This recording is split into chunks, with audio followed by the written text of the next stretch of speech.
Predicting the future is never easy in politics, and right now, well, it's pretty impossible. Perhaps only a fool would try. But anyway, here goes. However foggy the future looks right now, here's a prediction for you. By the end of March, something is going to happen. And realistically, it can only be one of three things. Either we leave with a deal, we leave without a deal, or there's no Brexit at all.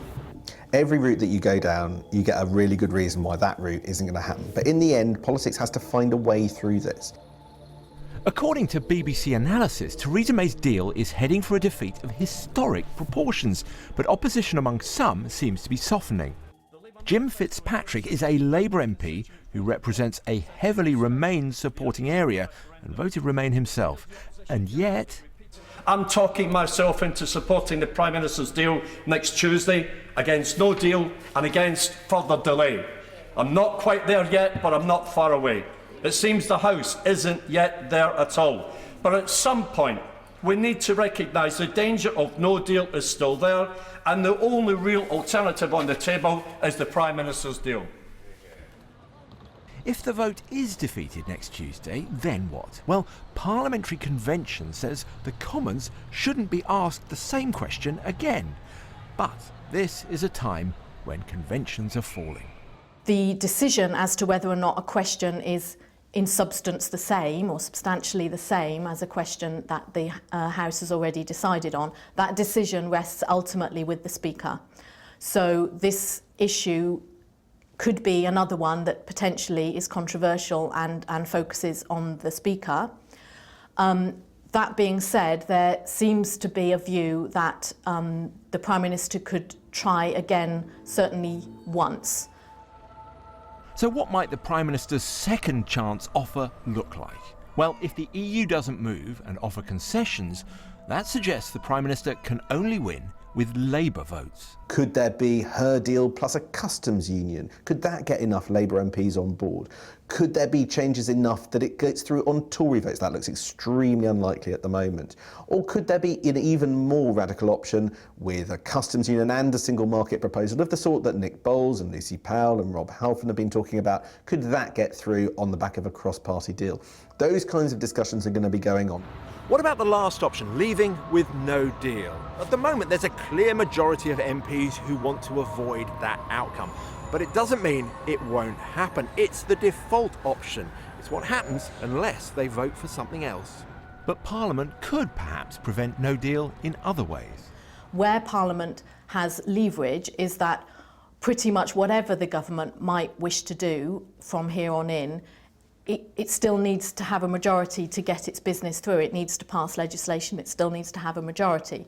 So where Parliament can exercise leverage is simply by declining to vote for things that the government wants it to vote for. At some point, the fog will thin and one of three seemingly unlikely options will come into view. Right now, though, anyone who says they know what will happen is talking crystal balls.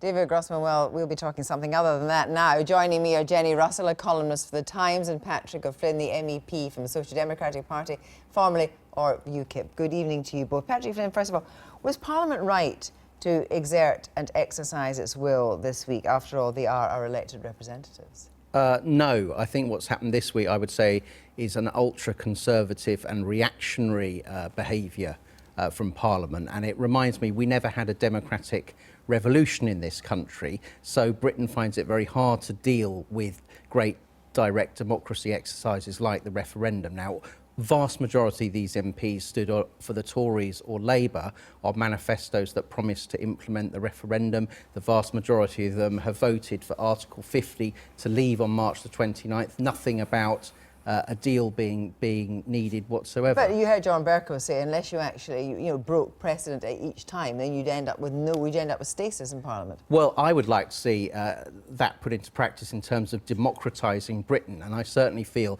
that if the endless referenda? No, I think what we have at the moment is something that's got a whiff of sort of Gladstonian politics about it, where the age of deference, which doesn't describe where we are now. We had the greatest democratic exercise in our history. The MPs have promised to implement it, and now they're conspiring against it. Well, before we talk about what's going to happen next, where do you stand on the will of Parliament and what happened this week, Jenny? You won't be surprised to know that I think Parliament did exactly the right thing. The problem that the government faces is that the country was almost exactly split over Brexit by a narrow majority. It voted to leave. It did not vote for the kind of hard Brexit that Theresa May has put forward, nor did it give her the mandate she wanted in the general election she then called for a hard Brexit. Theresa May has failed to recognise that, and therefore she's ended up presenting Parliament with a solution which doesn't have the backing of the country and doesn't have the backing of Parliament. Because the government has failed, it's absolutely right that MPs should step forward and say, we now will come forward and start coming up with some kinds of conclusions which may have democratic legitimacy. But do you think history will show that she's on the hook for this? Oh, absolutely. I mean, she was the person who set out those ridiculous red lines, which were a very hard Brexit, which there was no evidence that the country wanted. Well, no, now what's happening is that, you know, various cabinet ministers are out and about. You know, Jeremy Hunt and his warnings that were talked about by Nick earlier in the Daily Mail tomorrow morning. Minister, this is Chris Grayling, saying wrecking Brexit will let in the far right. And then the Daily Mail goes on to talk about a surge in neo-Nazi extremist groups if MPs block or weaken Brexit. Is there really the danger of a kind of gilet jaune movement if there's a problem? I think there could well be a gilet jaune movement, but the rise of neo-Nazis, I think that's simple scaremongering. I mean, if you look at the polls at the moment, the current, what I would say, hard right iteration of UKIP, even in the current political context, is running at about a quarter of the level of the Nigel Farage, Suzanne Evans iteration of UKIP.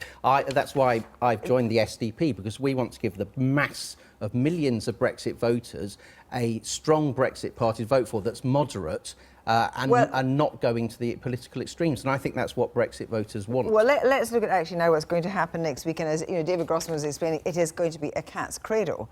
If, as expected, Theresa May loses the vote on the deal by maybe up to 200 votes, then what happens next? Does she hunker down? Does she, as discussed there, come back very quickly with Plan B? Well, as David Grossman says, anybody who is certain about what's going to happen is a fool, because the only person who can be sure what the Prime Minister is going to do is the Prime Minister, and she's not prone to sharing that with anybody. Having said that, I've talked to a couple of Cabinet Ministers tonight who were very clear that they thought that Theresa May would be very likely to stand up afterwards, after she loses the vote, and to say, much as David Cameron did after the Syria vote, I get this. I will now come up with, I get this, I get the message, I will now come up with something different. And I was also told by these ministers that she's likely to clear whatever she's going to say with the Cabinet beforehand, because it will be a major shift. This is what the Cabinet ministers tell me. I'm not saying it's necessarily going to happen. Let's say that, for example, there'll be a shift towards a customs union, which, as we were just discussing, Sam, because Labour would buy a customs union. They might well, although, of course, what Jeremy Corbyn would most like would be for there to be a Brexit for which the Conservatives would take all the political responsibility, so that he could then reap all the electoral rewards of not being responsible. There is that to factor into it, but it's certainly true that leading Tories think that what Theresa May is likely to do is to reach out to the Labour Party for a softer Brexit, which could well include the customs union. And it would still be a Brexit, which is what you want. Well, I mean, like Jenny, I haven't got the perfect crystal ball, but I suspect from having observed this dithering Prime Minister all along that what we're going to get is a horrible, murky sludge of a political situation where the Prime Minister loses the vote extremely badly, but no one is quite sure whether it's so badly that it knocks her withdrawal agreement dead or whether she can come back for one more time. And I think it'll take a while for that to emerge. I don't think we'll get a clean response from the Prime Minister. But if she goes for a customs union, she's still got the issue with the backstop, but she doesn't have as big a problem with her Brexiteers. Well, you know, it's not what we understood by Brexit in the campaign whatsoever. Do you think the result of all this will be a kind of coarsening of politics and actually an even greater, in a sense, lack of respect about politics? Do you mean the fact that Parliament's taken control, or Brexit? No, I mean the fact that there's 2 years of this failure to actually coalesce around any kind of agreement. Yes, I think it probably has. I think for you, the trouble with Brexit in the first place was that what was promised was so magical and so desirable that inevitably the people who wanted it are going to be disappointed, and the people who didn't want it are going to think this is a very bad outcome for the country.